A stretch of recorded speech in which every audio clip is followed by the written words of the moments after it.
perusahaan pembiayaan itu memberikan restrukturisasi. Itu bisa kita cuti angsuran, atau angsurannya diperpanjang, atau kita hanya bayar bunga. Itu yang dilakukan. Itu bisa dilakukan. Nah, kalau balik lagi tadi, boleh nggak kendaraan itu ditarik? Tadi sudah dilakukan belum proses dari perusahaan pembiayaan?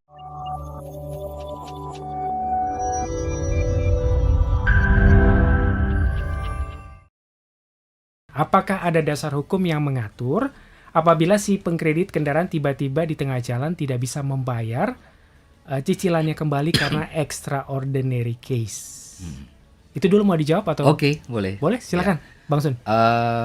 Terima kasih untuk Richard. pertanyaan dari Pak Richard, sahabat Sonora. Extraordinary case ini kalau yang baru kita lewatin seperti dampak virus corona, itu COVID mungkin ya. bisa kita lihat Oke. nanti. Tapi terhadap itu juga pemerintah sudah melakukan kebijakan seperti itu dilakukan counter cycle-nya. Perusahaan pembiayaan itu memberikan restrukturisasi. Itu bisa kita cuti angsuran, atau angsurannya diperpanjang, atau kita hanya bayar bunga.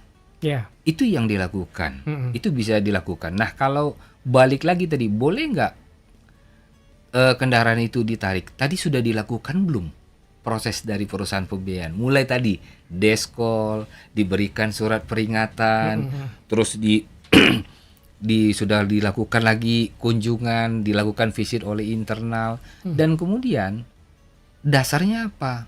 Ya balik lagi, perjanjian tadi jadi undang-undang bagi para pihak. Terikat ya? Dia terikat dengan itu. Karena apa? Di KUH Perdata, kembali lagi pasal 1338, perikatan perjanjian yang buat para pihak, itu menjadi undang-undang bagi para pihak yang membuatnya. Nah, untuk tadi extraordinary seperti dampak virus corona, sampai sekarang juga masih ada perusahaan pembiayaan yang masih memberikan restrukturisasi.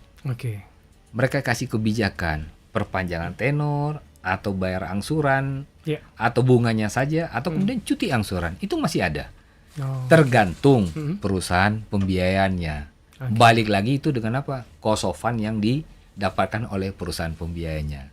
Karena di sisi lain dengan dampak tadi extraordinary seperti virus corona, itu sangat berdampak juga di perusahaan pembiayaan. Karena mereka tetap harus membayarkan cost of fund yang mereka ambil uang dari bank. Karena kan perusahaan pembiayaan itu tidak bisa menghimpun dana, justru mereka meminjam dana dari bank-bank untuk bisa melakukan pembiayaan.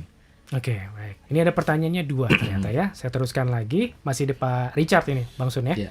Apakah ada dasar hukum ketika si pengkredit meninggal dunia? Untuk cicilan selanjutnya bagaimana ya kalau di mata hukum? Meninggal dunia. Nah, itu balik lagi di awal perjanjian. Itu biasanya ditawarkan. Terhadap kendaraan ini mau diberikan asuransi apa? All risk, komprehensif, atau total loss. Nah, kalau all risk, itu berarti bisa pasti terhadap kendaraannya sendiri. Nah, terhadap si debitur gimana? Itu ada perluasan asuransi namanya. Seperti asuransi kecelakaan. Karena kendaraan kan pasti digunakan. Kalau menggunakan ternyata ada amit-amit lah gitu. Bisa meninggal dunia atau itu ada asuransi, tergantung asuransi yang dilekatkan pada waktu tanda tangan kredit di awal. 3 tadi ya? Iya.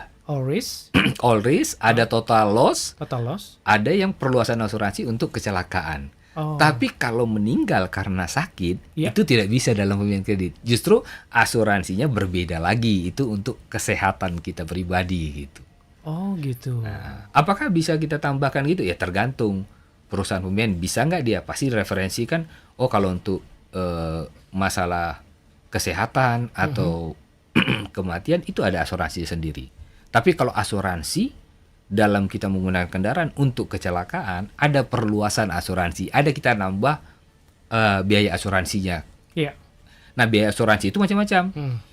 Ada yang dibayarkan di muka, atau yang dikreditkan sepanjang tenor pembiayaan. Ditambahkan?